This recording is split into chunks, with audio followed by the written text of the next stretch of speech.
Worksheet 101 जिसमें है given below is a story, एक स्टोरी दी गई है, केयरफुली रीड करना है और अप्रोप्रिएट पंक्चुएशन मार्क का यूज़ करना है।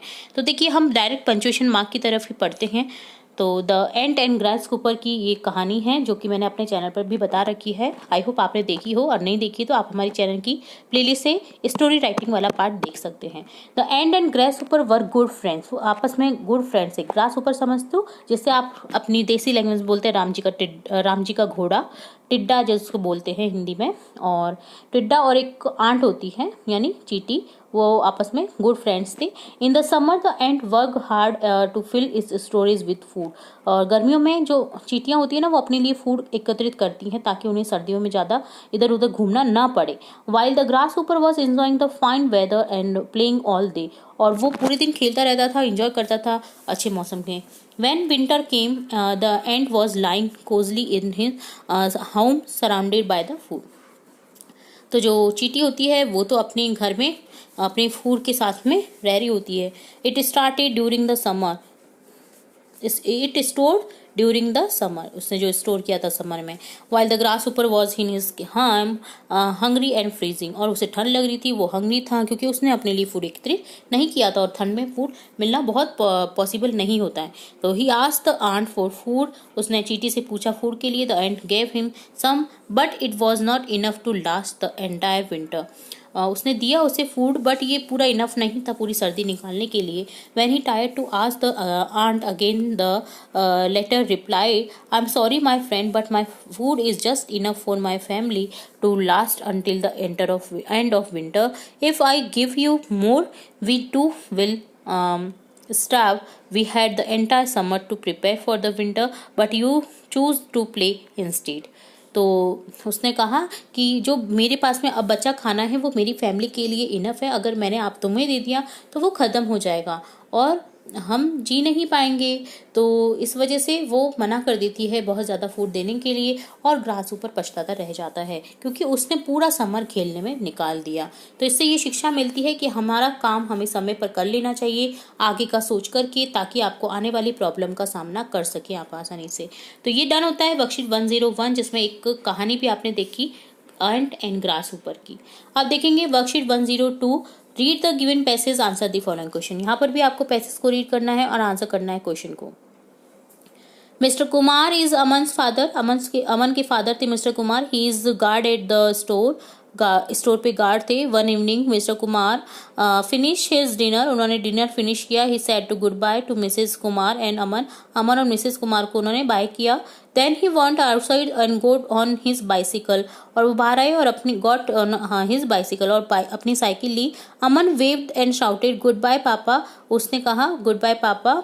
अमन helped his mother to clean the table को क्लीन करने में उसने मदद की। He carried the dirty plates to the kitchen, और कैरी किए उसने डर्टी प्लेट्स को और किचन में रखा। Suddenly he saw his father torch on a chair, उसने अपने फादर की टॉर्च देखी चेयर पे। अमन पिक्ड अप द टॉर्च, उसने उठाई वो टॉर्च। ही रेन आउटसाइड, बाहर गया। He jumped on his bicycle, और जंप की उसने बाइसिकल पर। And race down the road to the store की तरफ वो गया। इट वॉज वेरी डार्क, बहुत रात हो चुकी थी। अमन वॉज फ्राइटेड, वो डर गया। He got off his bicycle and went up the steps. Aman tripped and fell, तो वो गिर जाता है। He crash into a big box and some tins. There was a loud noise, the torch fell to the ground पर गिर जाती है torch. Aman roll down the steps, roll down हो जाता है स्टेप्स पे यानी सीढ़ियों पे। The box and the tins fell on top of अमन, उसके ऊपर गिरती हैं वो बॉक्स और टिन्स। अमन हियर्ड समवन शाउटिंग, कोई चिल्ला रहा है रॉबर रॉबर हेल्प हेल्प, तो कोई चिल्लाता है कि लुटेरे लुटेरे हेल्प करो। It is only me cried Aman, Aman ने कहा ये मैं हूँ। Mister Kumar lifted the tins off Aman, और लिफ्टेड किया उन्होंने टिन्स को अमन के ऊपर से। You forget your torch said Aman, Aman ने कहा तुम आप अपनी टॉर्च को भूल गए थे। I bought it for you, मैं आपके लिए ये लाया हूँ। Mister Kumar help Aman to stand up, उन्होंने हेल्प की उसे खड़ा होने में। ही लाफ्ड, वो हंसी। You are not a robber, तुम रॉबर नहीं हो। He said, he gave Aman a big hug and took him home, और उन्होंने उसे अमन को एक हग दिया, गले मिलाया और उसे घर छोड़ा। Mister Kumar never forget his torch again, और उन्होंने कभी भी नहीं भूला अपनी टॉर्च को दोबारा से। What does Aman's father do? He is a guard, option B correct हो जाएगा।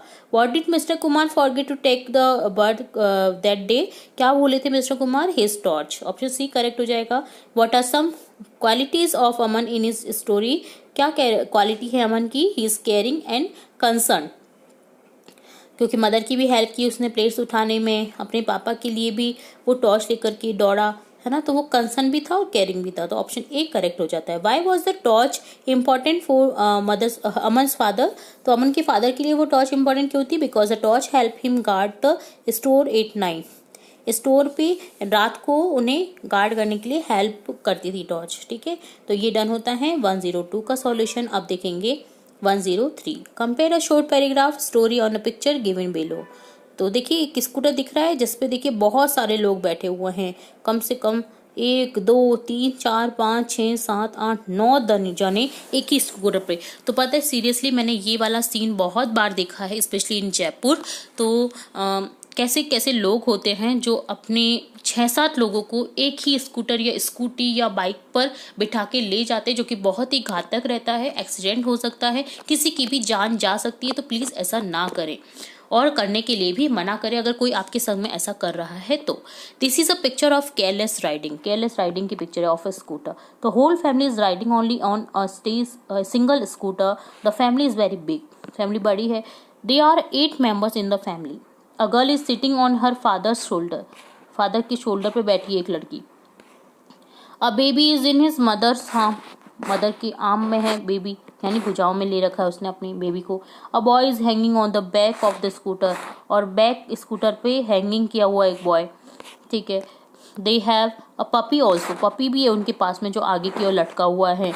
It is very dangerous to ride like this, और ये बहुत ही खतरनाक है इस तरह से चलना। तो इससे आपको एक सीख मिलती है जो मैंने बताया है। तो ये डन होता है वर्कशीट 103 का solution.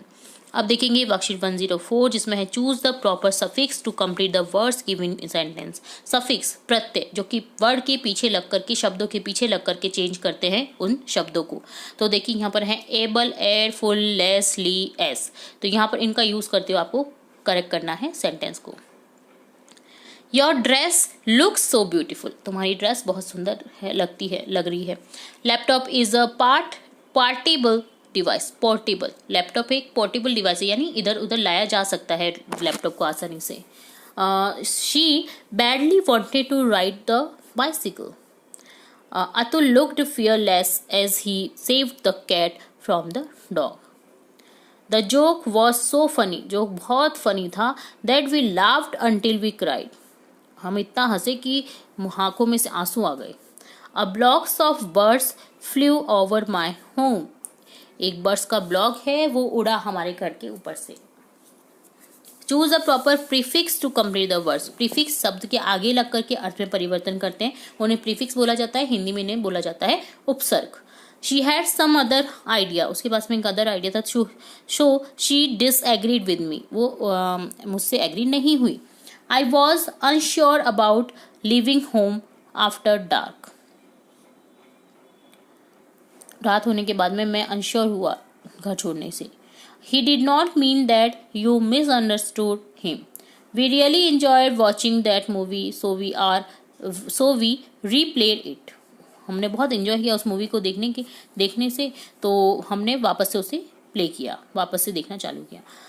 Are principal preplans every event carefully, वो प्री प्लान्स रखते हैं एवरी इवेंट की केयरफुली, सावधानी पूर्वक। Rock, chair, water, books etcetera are non living things, ये क्या है, नॉन लिविंग थिंग्स हैं, यानी स्थिर चीजें हैं ये, यानी इनमें लिविंग नहीं है, जिंदगी नहीं है, ये सिर्फ बेजुबान जो होते हैं वो हैं, ठीक है। तो ये डन होता है 104 वर्कशीट का सॉल्यूशन। अब देखेंगे 105। Read the following passage carefully and convert into past tense in the given box below. तो पास्ट टेंस में आपको क्या करना है, जो पैसेज दिया गया है कन्वर्ट करना है पास्ट टेंस में, ठीक है। तो देखिए I am walking to the railway station, तो यहाँ हो जाएगा I was walking to the railway station. My train is, जो चेंज किया है मैंने अंडरलाइन कर दिया है और आपको यहाँ पर लिखते जाना है। My train was it 9 PM। I was a bit late, मैं लेट था। I hear the whistle of train, मैंने सीटी की आवाज़ सुनी ट्रेन की.